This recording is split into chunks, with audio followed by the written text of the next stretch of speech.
The sun beat down on Deck 12 as the crew of the research vessel RV Petrel prepared for their dive. They were off the coast of Greece, somewhere between the Peloponnese Peninsula and the island of Crete. Today was the day that one of their number would make history. It was June 1987, and this was the site where Greek sponge diver Sofia Zacharopoulou had reported discovering the remains of a drowned city. Initial searches had turned up nothing but seabed. But now, Sofia was leading a second expedition, diving deeper and slower, eager to see if she could find what she was sure she'd seen before. A woman in her early 60s with salt and pepper hair. Sofia was a veteran diver, having worked the sponges field since she was 12 years old. Over the decades, she'd heard countless tall tales from fellow divers, stories of mysterious underwater ruins and lost civilizations. Most of these tales ended up being just that, stories to scare wide-eyed kids or boastful yarns spun by over-aquated sponge divers. But some hinted at something more, a truth lurking just beneath the waves. After all, the waters around Greece are legendary for their beauty, home to iconic sites like the Minoan Palace of Naxos and the submerged Bronze Age city of Pavlopetri. Could there be other treasures hidden beneath them? It was this nagging question that had kept Sofia returning to the same spot every summer for the past 4 years. Each time she dove into the sapphire depths, she searched the seabed for any sign of ruins or artifacts. Her friends and family thought she was crazy. How could she be so sure that what she saw wasn't just a figment of her imagination? The trouble was, even when she surfaced, breathlessly recounting her discovery, no one took her seriously. Even the captain of the ship scoffed at her claims. He told her that if she really thought she'd found a sunken city, then she should prove it. So that's what she's doing here today, with the help of the RV Petrel and its onboard marine archaeologists. She's finally gotten the funding to dive the site again, hopefully once and for all, convincing everyone that she isn't just mad. As she descended into the water, her heart pounding in her chest, she remembered the first time she dove here. Back in 1984, while working in the sponge fields, she spotted something odd on the seabed, something that shouldn't have been there. A small statue about 3 feet below the surface. Curious, she reached out to touch it. The cold, hard stone felt ancient. Then a swarm of fish darted through a nearby archway, disappearing into the blue. This was no natural formation. She had found man-made ruins. But when she surfaced and reported her discovery, no one believed her. Archaeologists who inspected the site later claimed that her statue was likely a modern piece of trash. They said the archway was probably a natural rock formation. But Sofia knew what she had seen. and she was determined to go back.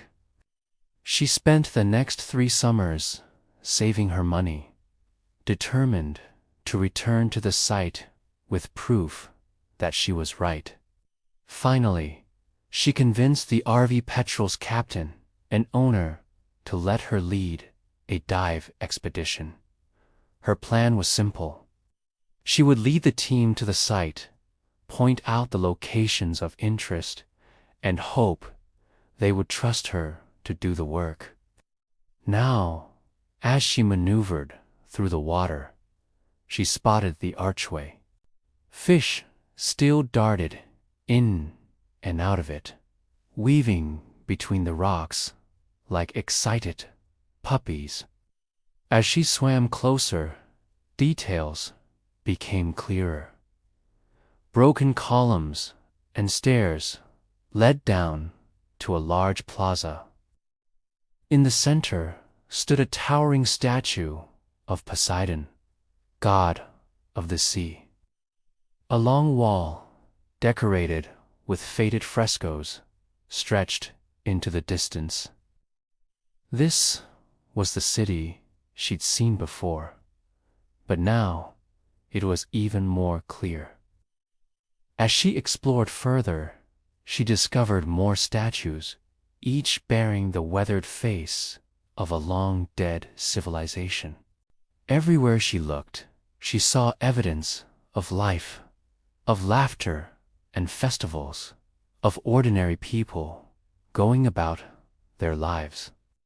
There were even signs of destruction, crumbling buildings, and overturned carts, as if the city had been abandoned in haste. Still, there was no sign of human remains. No skeletons littered the plaza or rested against columns. It was as if the citizens had vanished without a trace. After exploring as much as she dared, Sofia left the site, promising to return soon. Back on the boat, she shared her discovery with the others. They listened intently, nodding as she pointed out key features of the city. Though no one else could see what she was talking about, they trusted her judgment enough to continue the search.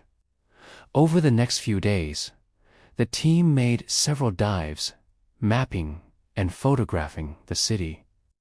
The rest of the team might not have seen the city the way she did, but they were willing to give her the benefit of the doubt. At the very least, they were uncovering interesting ruins that deserved to be investigated. They also found more artifacts, more evidence that this wasn't just some random assortment of rocks. Each new discovery brought Sofia closer to proving her case. But everyone knew that more evidence was needed, something truly conclusive. Then, one day, while exploring the outer edges of the city, she found it, a single crystal orb resting at the bottom of the plaza. As she approached, she noticed that it was glowing faintly, as if some light still flickered within its depths. Hesitantly, she reached out and touched it. As she did, images flooded her mind. She saw the city bustling with activity, people going about their daily lives, laughing children playing near the harbor. She even saw a great wave crashing towards the city, engulfing everything in sight. Then darkness. When she pulled away from the orb, catching her breath, she knew she hadn't imagined it. She'd actually touched a historical artifact, one that allowed her to see the city as it once was. Just then, the orb began to hum, sending out a low vibration that resonated deep within the water. It whispered to her, telling her a story of an ancient civilization that thrived on this island. They had lived in harmony with nature, building great cities and monuments. But they had also been careless, angering the gods. When the earth shook and the seas rose, they had nowhere to hide. The wave crashed down, taking their lives and their city with it. The orb pulsed warmly in her hands as it continued its tale.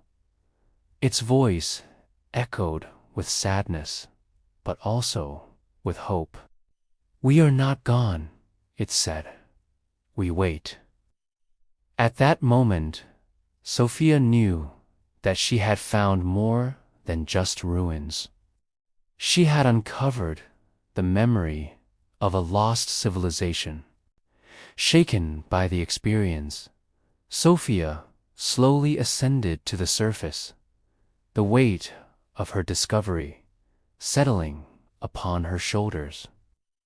As she broke through the surface tension and gasped for air, she couldn't shake off the feeling that she had just made history.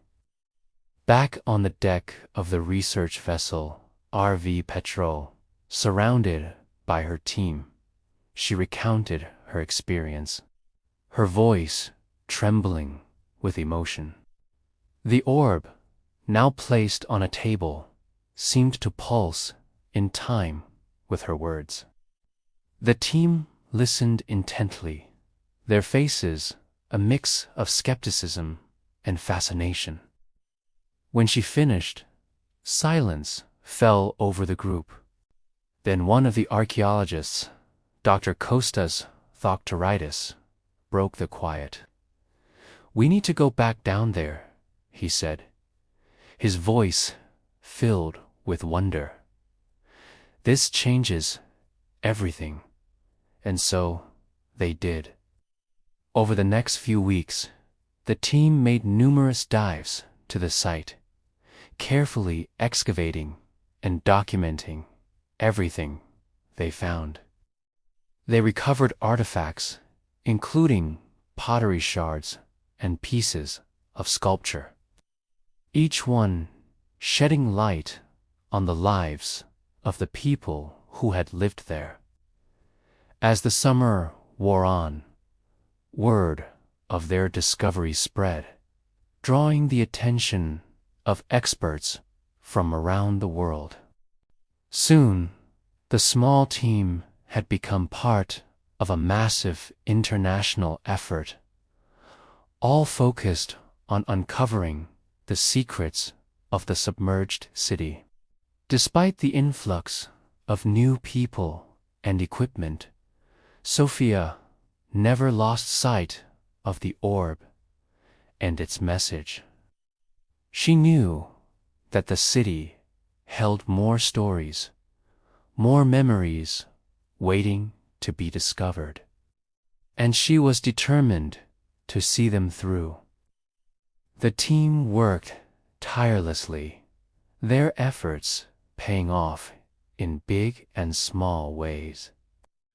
They found streets, homes, and public buildings, piecing together a picture of life in the ancient city. Each discovery brought them closer to understanding the people who had lived there and the tragedy that had befallen them.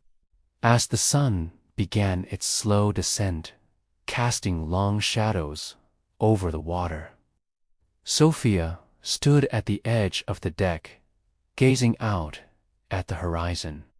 In the distance, she could see the faint glow of the orb, a beacon in the fading light. She knew that she had found something truly special, a connection to the past that was both humbling and inspiring. As the stars began to appear in the night sky, Sofia turned to her team, her eyes shining with excitement. "Tomorrow," she said, "we do it again." And so they did. Day after day, they explored the city, uncovering more of its secrets and piecing together its history. With each passing day, Sofia grew more determined to share its story with the world. Though some might dismiss her discovery as a figment of her imagination, she knew the truth. She had found a lost civilization, and she was determined to make sure it was never forgotten.